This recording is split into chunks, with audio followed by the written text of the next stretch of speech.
Thierry, comment faire un quart d'heure sécurité inutile? Ah, c'est super facile. Tout le monde en fait. La bonne technique ou la mauvaise, en gros, pour que ça soit inutile, c'est super facile à faire. Et pour l'expliquer, je vais vous raconter une super anecdote. J'ai eu un monsieur au téléphone, il y a 3 semaines de ça, qui me dit « Bonjour, mon chef vient de me demander de faire des quarts d'heure sécurité, je ne sais pas comment faire, mais j'ai regardé sur Internet, j'ai pris 2-3 documents, là. Le thème, c'est le chargement des véhicules. Vous voyez, chargement des véhicules en sécurité, des petites camionnettes, qui conduisent des trucs comme ça. Et je lui dis bah, « Ok, bah, vous avez quoi comme matière ?» Alors, il m'explique tout son contenu. Il me dit, ouais, bah, c'est bon, j'ai trouvé les risques, j'ai trouvé les mesures de prévention. Mais tout ça, on connaît déjà de ça depuis très longtemps. Et puis, de toute façon, les gars, moi, je sais, hein, les gars, je vais leur raconter ça. Ils vont me dire, ouais, c'est bon, on connaît, ça fait 10 ans qu'on fait ça. Et je lui ai dit, mais qui va parler dans le quart d'heure sécurité? Et il me dit, bah, c'est moi, j'ai les documents. Et j'ai dit, donc, les autres font quoi? Alors, c'est rigolo, mais ça a fait il y a eu un petit blanc, parce qu'en fait, il ne sait pas s'y prendre. Il y a plein de gens qui sont très bons en quart d'heure sécurité. Mais lui, il a la particularité de faire partie de la masse qui ne savent pas forcément s'y prendre.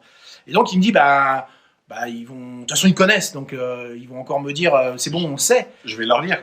D'accord. Alors, je lui dis, moi, je vous propose quelque chose, c'est que vous rangez vos papiers, vous allez leur poser 3 questions, et puis vous vous taisez après. Et c'est eux qui bossent, et c'est eux qui travaillent, et c'est eux qui réfléchissent, et c'est eux qui trouvent les solutions, et c'est eux qui trouvent les réponses.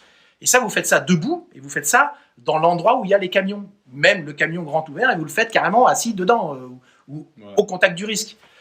Les 3 questions, je lui ai dit, vous leur dites juste, c'est quoi les risques? Okay. Vous faites comment habituellement? Okay. Alors donc là, les gens, ils parlent entre eux. Qu'est-ce qu'on fait pour éviter de se blesser? Ces 3 questions-là, elles sont plutôt essentielles, mais surtout, c'est... Parce que dans un quart d'heure sécurité, la règle, c'est pas le chef qui bosse. C'est l'autre qui bosse. C'est l'équipe. Parce que le quart d'heure sécurité, il est fait pour l'équipe. C'est pour les collaborateurs. Et en plus, c'est collectif. Donc, il y a 2 dimensions. Il y a la dimension individuellement. Les personnes réfléchissent en fonction des questions que vous posez pour amener la matière. Parce que quand on réfléchit et qu'on trouve des réponses, on apprend. Et ça, c'est inévitable. Et on change. Et on change, bien sûr. Deuxième chose, c'est que le collectif, les quarts d'heure sécurité à 3, 4, 5 personnes, c'est extraordinaire. Parce que la dimension collective apporte autre chose au quart d'heure sécurité. Parce que les gens parlent entre eux, et quand on se parle entre nous sur un sujet précis, on apprend encore plus. Donc un quart d'heure inutile, c'est je suis chef, manager, j'ai ma fiche. Les gars, aujourd'hui, je vous parle des risques et je vous parle des mesures de prévention. Allez, c'est bon, on retourne au boulot. Mon service HSE m'a adressé un PowerPoint, je vous le lis. Oui. Allez. À bientôt. Amusez-vous bien. Salut.